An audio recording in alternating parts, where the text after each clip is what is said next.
Hi, Mark Gilbert here. In this video, we're going to be discussing the magic key to abundance. Now, this magic key that we're going to be talking about is not my definition, but it comes from the words of famous spiritual teacher Ernest Holmes, founder of Science of Mind. And we're going to be actually listening to the words of Holmes. In this particular video, we're going to do some extracts from a 45 RPM record that he issued in 1957 called Pray and Prosper. And in that particular recording, he referenced what he saw as the magic key to greater abundance in our lives. Now, it's interesting because many of the New Thought teachers, especially in the early part of the 20th century, liked to use the phrases master key or magic key, representing a key concept that unlocked your awareness into an understanding of something that was going to bring greater gifts into your life. You know, New Thought teachers such as Christian D. Larson, as well as Ernest Holmes, as well as Joseph Murphy, and others, especially the most famous one probably is Charles Haanel in his book, The Master Key System, all like to use the concept of a key to say, this is important, pay attention to this, this is the information that's going to help unlock in your awareness greater understanding about life. So now let's listen to that quote where Ernest talks about what the magic key is to greater abundance in our lives.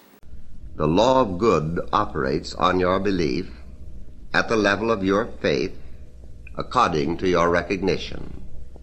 As thou hast believed, so be it done unto thee. This is the magic key to the storehouse of abundance. Your acceptance must be spontaneous as well as conscious.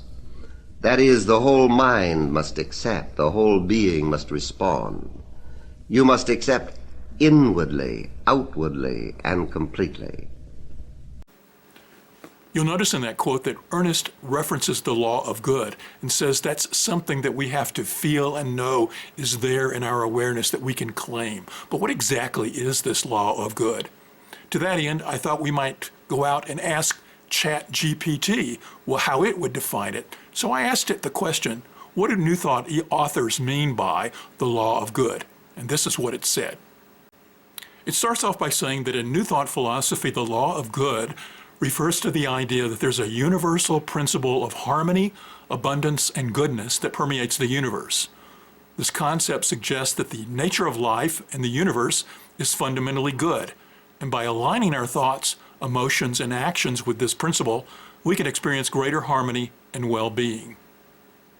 It then goes on to outline what it sees as 5 keys behind the law of good. The first key is goodness is universal and infinite. New Thought authors often emphasize that good is ever-present and infinite. It's not limited to certain people or circumstances, but is available to all who align themselves with it. The second key idea is that law as a principle, that similar to natural laws like gravity, the law of good operates as an impartial, consistent principle. It responds to our consciousness, particularly the quality of our thoughts, beliefs, and intentions. The third key is mental and spiritual alignment. The law of good works through our minds by thinking positively, affirming life, affirming truths, and cultivating faith in the good. We open ourselves to its flow. Conversely, negative or limiting thoughts can block this flow. Fourth, it's a part of a creative process. Many New Thought authors describe the law of good as part of the creative process where our thoughts and beliefs manifest in our experiences. Good manifests as health, abundance, peace, and joy when we consciously align with it. And finally, the fifth key idea behind the law of good is our connection to a divine presence. The law of good is often seen as an expression of the divine's nature. In this view, God or Spirit is inherently good, and we experience that goodness by recognizing and embodying it in our lives. Now, if you've watched many of my videos, you know that one way I like to talk about spirituality and us being spiritual beings having this human experience is referencing that we're simultaneously living in a universe of oneness, but that we experience it in 3 different manners, or as I often call it, 3 layers of a cake. That our minds and our conscious awareness is in a realm of mind that rest between a spiritual realm that exists above it and a material physical realm that exists below it. So it's sort of like we're looking outward in the middle, and we can look upward to spirit or down to the world of form in the physical world. And what we need to keep in mind is as we're looking out at life and recognize what is really real in our lives, is it the material world as we look into it, or is it the spiritual realm as we look upward to that? The law of good that Holmes is referencing here and that ChatGPT was describing for us is actually coming from the spiritual realm. And so our desire and the magic key that Holmes is talking about is to turn our attention upward to the spiritual realm and see the truth that emanates from that down through our lives. It's much like a reflection, which leads us to our next quote from Holmes from the 45 RPM record. The reflection of an image in a mirror is an exact likeness of the image which is held before the mirror. And so it is that the law of good reflects back to you a likeness of the images of your own thought. Thus we are told that we reflect the glory of God. But too often we reflect the fear and limitation of man rather than the glory of God. So again, our magic key is looking upward to spirit and reflecting the good and the abundance in that down into the material realm. So how do we go about doing that? There's affirmations, prayers, and other techniques that we can use for reorienting our attention, reorienting our focus, and looking to the realm of spirit and directing spirit's goodness through our thoughts into the world of form.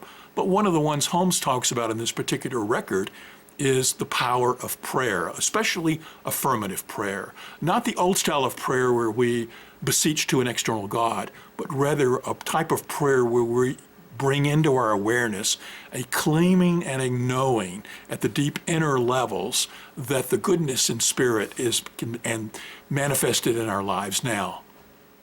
Here's our third and final quote from Holmes, where he talks about the power of prayer and the effective use of prayer. But it is not because of much speaking that you are heard, but rather because of deep, earnest, and prayerful acceptance. In this divine communion, you should not try to think out beforehand what words you are going to use. Your words should be the outcome of a deep, inner conviction which goes beyond words, but which at the same time gives birth to them. Prayer is more than a thing of the intellect. It is a thing of the feeling and of the heart. And just as an artist feels beauty rather than sees it, so we feel the divine presence as warmth and color and life. Prayer is, in fact, both an art and a science. Scientifically, it has form. Artistically, it has color, feeling, conviction. This feeling rises out of an inner awareness. There is something within you which knew reality long before your conscious intelligence was born. You can feel your way back to this original genius of the universe, this infinite artist whose creations are spread throughout all time and space. So the key concept from that quote by Holmes was that it's not simply about the words that we use in an affirmative prayer, but it's about the feeling, the tone, the taking into the essence of us, that we truly know with the essence of our being that that goodness is available for us and that we can claim it, and we know that it's being manifest into our physical lives. Can we look up to spirit and reflect it back into our lives? That's the key challenge for us now, and that's actually the magic key that Holmes was talking about how we can bring more abundance into our lives. I hope this video has been beneficial for you. If you're interested in hearing the entire phonograph record from Holmes, I used it this past week in a recording for the Science of Mind archives in one of their Lunch and Learn series, and I will link to that in the show description below. You can go there, click on it, and you can find the entire recording as part of a group discussion where we listened to it and talked about it.